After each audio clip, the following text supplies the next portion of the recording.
mga ka-dreams! At hello mga ka-live! Ang video na to ay para sa katanungan ng isa nating follower.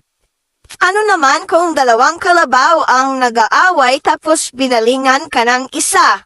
Okay, at dahil dyan ang topic natin sa video na to ay numero at kahulugan ng kalabaw sa panaginip. At syempre kung ako'y nag-i-interpret ng mga panaginip, binibigay ko rin ang numero para naman sa mga naniniwala sa anunisyo. Sa mananaya muna, ang number po ng kalabaw ay number 3. At kung hindi ka pa nakakapag-subscribe sa akin, salamat sa pagsuporta sa pag-click ng subscribe at notification bell. Salamat din sa like, share at comments. Well, dumako na tayo kay kalabaw.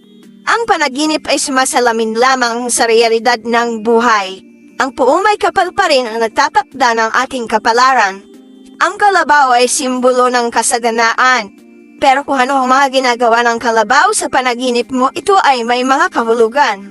Sa panaginip ng ating follower na si Gaya Gantuangco, ang ibig sabihin ng isang kalabaw ay kasaganaan na makakamtan mo sa buhay o nakamit mo na. Ang isang kalabaw na umatake ay nangangahulugan ng iyong mga takot na pumipigil sa iyo para umunlad. Either ito ay profession mo or sa love life mo. Kaya kailangan mong isantabi ang iyong mga takot o kaya face your fear, ika nga.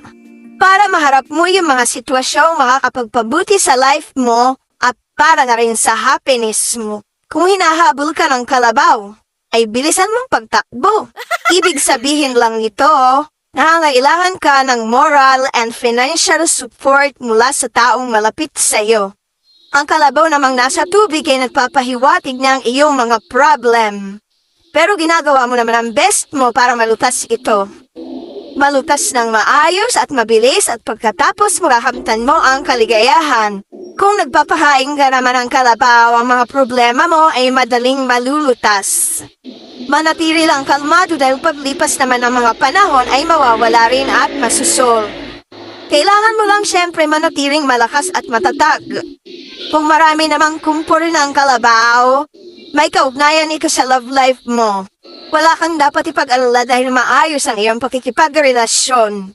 Kung single ka, makakapagpuka na lang iyong dawan. Kung baby naman ang kalabaw, ay be ready. May malaking pagbabagong magaganap sa buhay mo. Ito ay darating na kasaganaan o may bagong taong magpapasaya sa iyo. Kung kumakain naman ang damo, ito ay tagumpay mo sa future. Kung sa panaginip mo nag-aararo ang kalabaw, magandang sign ito dahil magiging masagana ang buhay mo. Dahil sa iyong taglay na kasipagan. Ilan lamang po ito sa mga interpretation ng kalabaw sa iyong panaginip. Kung meron pa kayong gustong i-interpret ko, pakicomment po sa baba.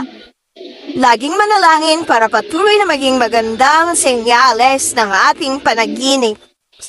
Maraming salamat at ingat tayo palagi. God bless!